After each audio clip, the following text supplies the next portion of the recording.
So I'm teamed with two of our experts here to take your questions to the best of our ability. And as for you, our viewers, post any and all questions you have about this case on YouTube or Twitter, and we'll do our best to get to them. So as we wait for more questions to come in, Anjanette, I'll start with you. As I said, you are outside the police department right now, and I'll give you a question that kind of sets the stage. This is from Brett Schroetz from Twitter. What is the latest on the investigation? Why is this such a complicated case? Why is the police not even communicating with the families? Nothing in this situation makes sense. Anjanette, try to make sense of it for us. Well, first off, Jesse, the police are communicating with the family members. We've heard from at least two of the family members, Maddie's family, through other published reports, and through Kaylee Gonsalves's family, that police are in touch with them daily. So we haven't really gotten any more information about that, but I know I read something from Maddie's stepfather last night saying that the police contact them daily. Steve Gonsalves had said over the weekend in an interview that the police had last talked to them on Thursday of last week, and they were interviewed on Saturday. The police here are going to be apparently going over to the house on King Road today to get personal belongings of the family of the victims to return to their family members. And the police said in their release about that they are doing that in coordination with the families, and that those items will be put in a secure location, and that they will be the family will be allowed to see those items and retrieve those items whenever they feel comfortable doing so. Right now, the very latest on the investigation is that they continue to look into leads and tips. They continue to interview people. They continue to collect digital evidence, including surveillance video. A lot of that information has been uploaded through the FBI's website. And so we are going to be hopefully speaking with the police later today about the very latest in the investigation. I think it's a very complicated and complex investigation to answer that part of the question, because these are 4 college students, 4 people who probably know a lot of people. You have a scene involving 4 victims. That compounds everything.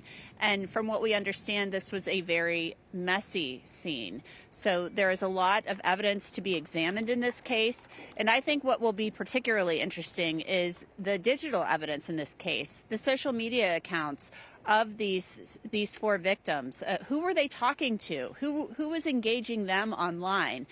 What is in their text messages? And all of those things take a long time to go through, along with some of the DNA testing in this case. If the killer left DNA at this scene, it may not be, readily apparent. It may be a mixture of DNA that they find with the victims. That often happens, especially in a stabbing case where somebody may injure themselves carrying this out. So not to be too gruesome, but these are the things that investigators will be looking at. And talking about the brutality of this, Bobby, I go to you. This is a question from Buffy Brown on Facebook, but I think it's a question that a lot of people have had. How do 2 of the roommates hear nothing? It was a violent attack. Remember, there were 2 surviving roommates on the ground floor. The bodies of the victims were found on the 2nd and the 3rd floor. In your experience, how is it possible that someone in the same structure, the same area, didn't hear anything of it when there was an apparent violent attack? Well, first, we don't know if they didn't hear anything. Remember, this is a college off-campus house that has a lot of visitors.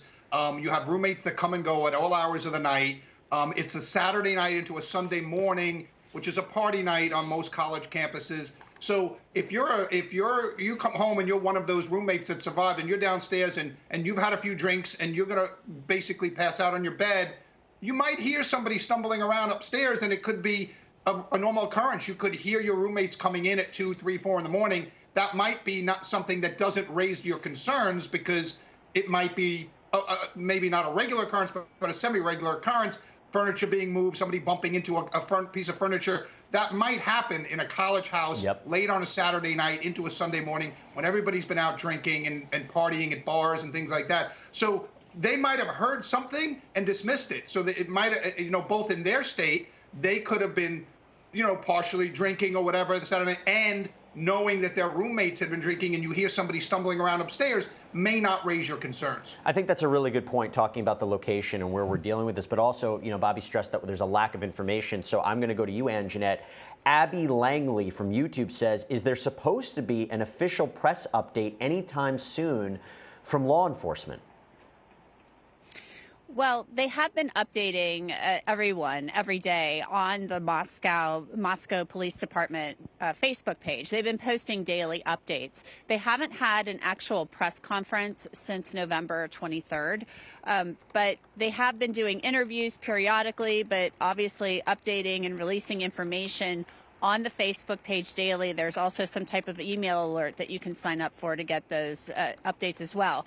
I think the frustration is that everybody wants answers yesterday, and that's just not how it works in these investigations. And, you know, there was a line in one of these press releases earlier this week that said, you know, we will release what information we can, but not if it's going to compromise the investigation and a future prosecution. And really, I think that's the priority of the Moscow police, Idaho State Police, who are also assisting in this case, and the FBI, which is also here in Moscow. Talking about complicating the investigation or compromising it, Bobby, there's an update that I wanted to ask you both as, you know, former law enforcement and an attorney. We talked about this earlier, how the family of Kaylee Gonsalves has indicated they might want to hire a lawyer. They might want to hire a lawyer to ultimately get more information from the police department. And there's a series of forms that they need to fill out. They don't know how to do it. That's why they would hire a lawyer. We know they've already hired a private investigator.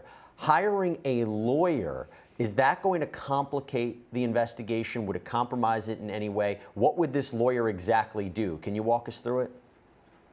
Yeah, well, the first thing, as you pointed out, is the lawyer will help them navigate the processes that are available to them as families of victims. There are a lot of victim witness statutes in certain states that help the families and witnesses and victims kind of navigate the process of how we get compensation or how we get information. And so those things can be kind of, you know, onerous sometimes. And so an attorney who specializes hopefully in that area can help them navigate the paperwork that they fill out and the processes of what they can get and how they go about getting it. Hiring a private detective, I'm not a big fan of. They sometimes start parallel investigations. They talk to other witnesses that you've already talked to, and that can kind of complicate and interfere with the investigation. I was never a fan of that. When I was working on the inside as an investigator, me and the prosecutors would be working towards things, and when someone else is out there talking to witnesses that we've already talked to, or, you know, that was problematic to me. And Jeanette, over to you. Marty D from YouTube. Do we know if any doors and or windows were left open after the murders took place? You and I had a conversation about whether or not there was any way someone might be able to get to the second floor, and how would they have access to the second floor if they didn't go through the ground floor? Was there a ladder? Was a tree? But do you know if any doors or windows were left open? You know, I don't know that. And there was a lot of attention paid to, in some of the videos that we've seen when they were processing the crime scenes. And there was a lot of attention paid to a sliding glass door at the back of the home. And there are some lights that are still on over that, just decorative lights that you would put on a patio or a deck. And, you know, you could see that somebody could possibly just walk up to that second floor, because the first floor you're looking at right now on your screen, that's the first floor. But if you go up around the house, it goes up a hill a little bit, and then you're able to enter the second floor of the home. So you could get in through a sliding glass door that way. I don't think getting up on one of the balconies would be the best way to get in there. Just how I viewed the scene, it seems to me if you're going to get in there, you're going to go in through that second floor sliding glass door at the back of the home, or even the first floor door. We don't know where the killer went in. We know that there was a lot of attention paid to that sliding glass door on the second floor at the rear of the home, but also the front door. You know, there's a lot of evidence tape on there that they have to put the evidence tape over it every time they break the seal and come in and out. So I think the sliding glass door on the second floor could be a very likely entry point, just because it seems like it would be the easiest way to get in the house, even if it was, you know, if it was open. And this brings us to another aspect here, Bobby, something that a lot of us have speculated about. This is from Ghost of Valor on YouTube.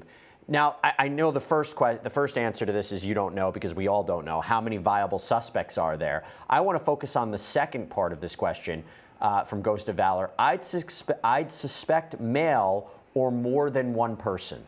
Do you think 4 victims, 2 different floors, does this look like this was more than one assailant?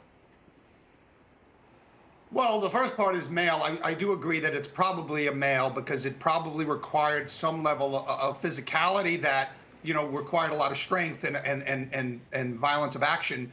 And so I do believe it was a male. I mean, again, of course, we all could be wrong. This is all speculation, but I believe myself that it's a male, and I believe it's one person, because of the fact that they were able to move through the house more quietly. And get to so many victims. When you double the amount of people from 1 to 2, you double the amount of noise you make. Now, of course, it's easier to subdue people when you have 2 people. But this was a violent attack that took place very quickly, and I think it could have been carried out by one person. Yes. All right. Please, everybody, keep your questions coming in. This is the time to ask them. If you have questions, if you have issues about what is happening in the Idaho investigation, we will do our best to answer them here on the network. Stay with us. We'll be right back right after this.